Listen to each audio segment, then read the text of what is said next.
Komowa, konnichiwa, and yabaseo. POLIT'AI CHI. Hey, how you doing? Rare voiceover and, or, in this case, and, on-camera presence for the POLIT'AI CHI, but this is in reference to, you know where you are based on the title, Mitt Romney sliding my university. Yo, Paul Kruger, where's your brother? Very well-known NFL star. I played football with the generation and a half beforehand. Luther Ellis, Chris Muafala, Jamal Anderson, Scott Mitchell.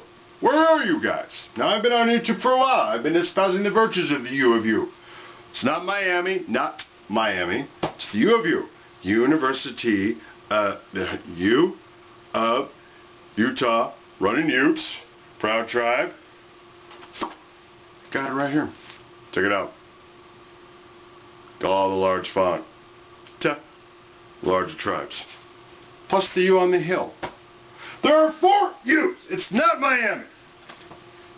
They're sucking dirt anyway in football. Yeah, it's sports karma coming back to bite them in the ass for all the excesses of the 80s and 90s. Anyway, we're talking politics, like I say on the channel.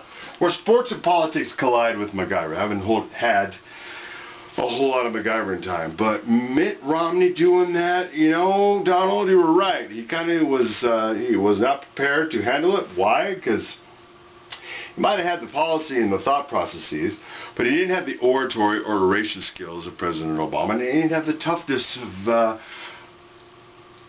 DJT. Why? Stigma of the Mormon Church. It's on the channel, way back when. A couple of years back. Why Mitt Romney lost the election. Some little-known secrets about the Mormon Church. I hope my teeth were white enough today.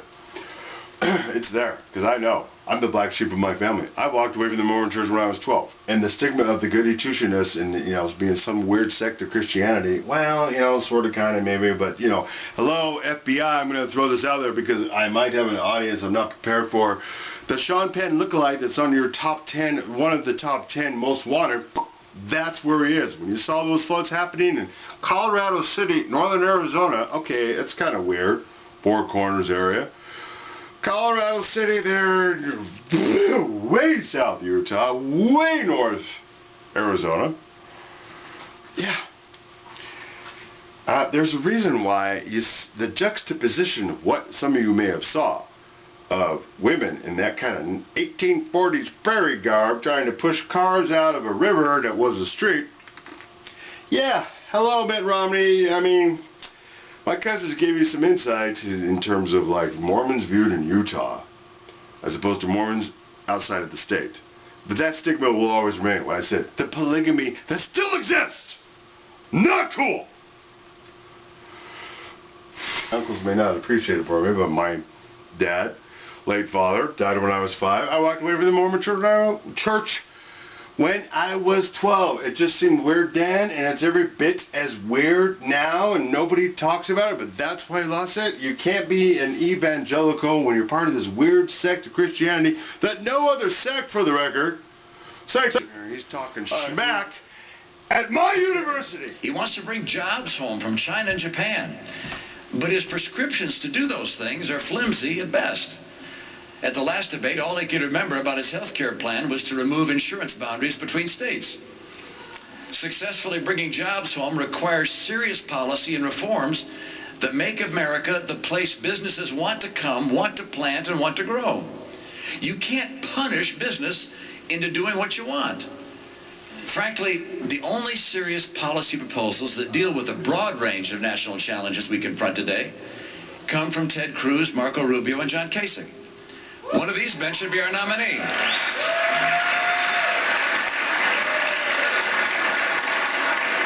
Now, I know that some people want this race to be over. They look at history and say a trend like Mr. Trump's isn't going to be stopped. Perhaps. But the rules of political history have pretty much all been shredded during this campaign. If the other candidates can find some common ground, I believe we can nominate a person who can win the general election and who will represent the values and policies of conservatism.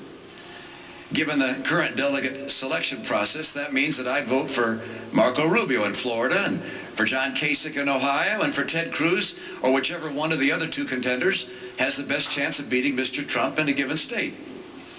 Now let me turn to national security and the safety of our homes and loved ones. Mr. Trump's bombast is already alarming our allies and fueling the enmity of our enemies. Insulting all Muslims will keep many of them from fully engaging with us in their urgent fight against ISIS. And for what purpose? Muslim terrorists would only have to lie about their religion to enter the country. And then what he said about, in 60 Minutes, did you hear this? It was about Syria and ISIS, and it has to go down as the most ridiculous and dangerous idea of the entire campaign season. Let ISIS take out Assad, he said, and then we can pick up the remnants. Now think about that. Let the most dangerous terror organization the world has ever known take over an entire country? This recklessness is recklessness in the extreme. Now Donald Trump tells us that he is very, very smart. I'm afraid that when it comes to foreign policy, he is very, very not smart.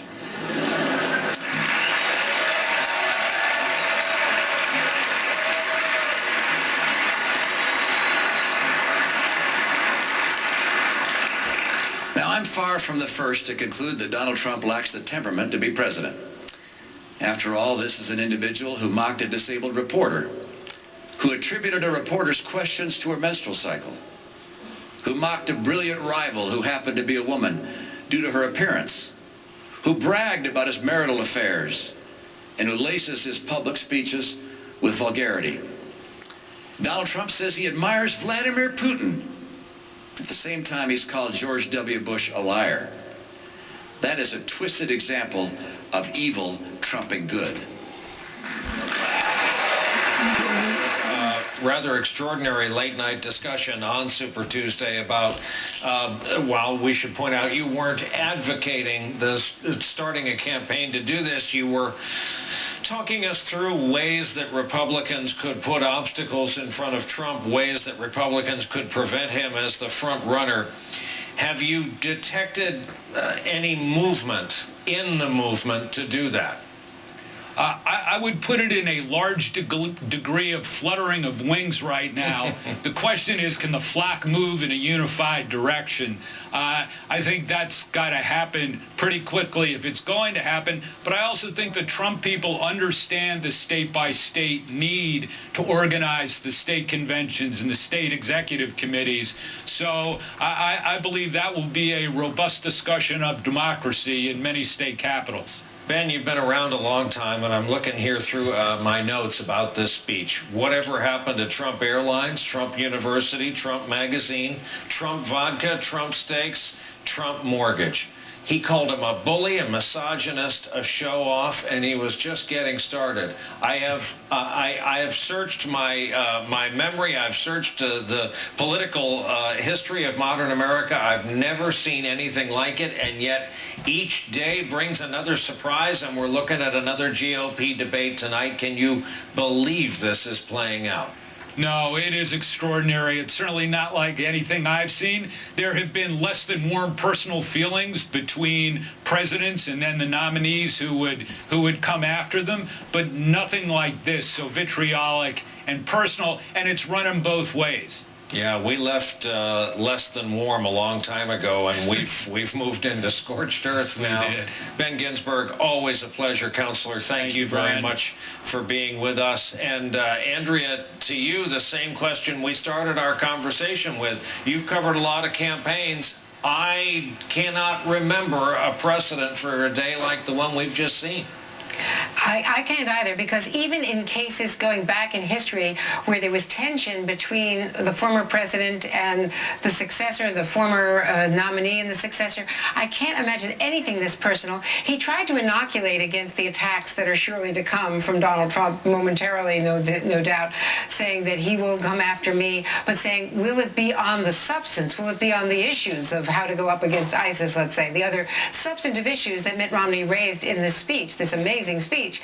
And surely it won't be, because it will be personal, he is saying. So take a look at that. And also interesting that he raises the question, raises the bar really, on the tax returns. We all remember what happened in 2012. Tax returns were a big problem for Mitt Romney, and when he did release them, they became something that the Democrats immediately pounced upon. But he is saying, take a look at what he does on releasing his previously audited tax returns, if not this year's tax returns. And if he doesn't, you will know he is the phony that I'm describing. It's all pretty amazing. And as you say, it's going to play out all day on social media, on cable, and then tonight in a debate. And it's the first debate that he will be facing some of the inquisitors that he's been demeaning, notably Megyn Kelly. And Andrea, I was thinking how conditioned we are, where we were monitoring Donald Trump's Twitter account the entire time Mitt Romney spoke. Right. We're apparently going to hear from Donald Trump again at 1:30, but